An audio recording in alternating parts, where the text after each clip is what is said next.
Hello, friends. It's Saturday morning. I look out the window and it's a very cloudy day today. They expect rain today and tomorrow, the next several days. And I wish you could see our area. It is just beautiful. The hills are velvet green, and what a wonderful time to be alive. Monday through Friday, I bring a word to you, and today I'm just going to speak to you for a few moments. I'm so very burdened about getting the churches back open. Very burdened. You know, one of the things that concerns me here is the government and the medical profession have made the decisions. And by the way, I support their decisions.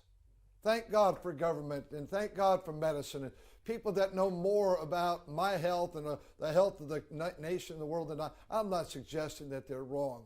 I am suggesting that that decision was made without any spiritual influence. For the first time in America's history, the preachers have been X'd out. And we have given our churches to the government and to the medical profession. And I'd like to say to those two groups of people, thank you for what you're doing for us. I'd also like to ask you in these days that just lie ahead as we prepare hopefully to open up soon, would you counsel with godly men of God? Would you get together with the spiritual leaders of our country?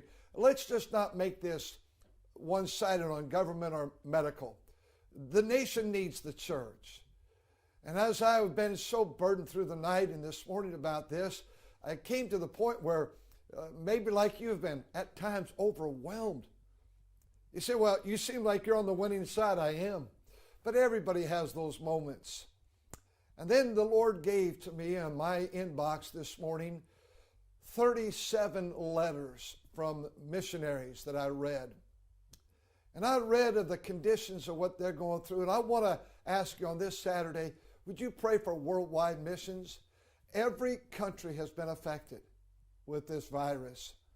And I read these letters, and this missionary says, our nation, speaking of their country, is dependent on foreign ships to come in here bringing food.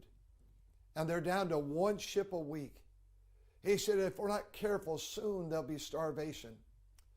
I read how that in one country, a large country, the markets are open only twice a week, and they said there's no refrigerators in the homes here. And so you can't keep anything that would spoil quickly.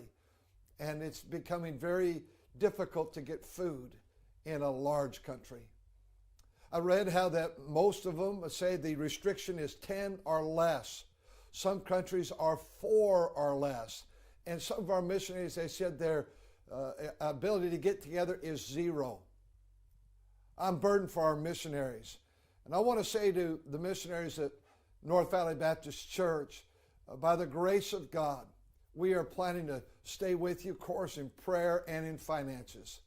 I've already prayed about this morning, and I know I speak on behalf of our staff and myself as well. I'll be glad if I had to get secular employment for a season. I could go get the grocery carts, and I'm not being a hero. I'm saying this, our church needs to be involved in worldwide missions.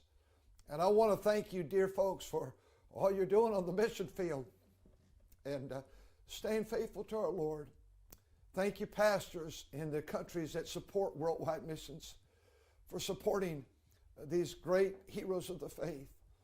And let us not ever become weary in well-doing. None of this is a surprise to God.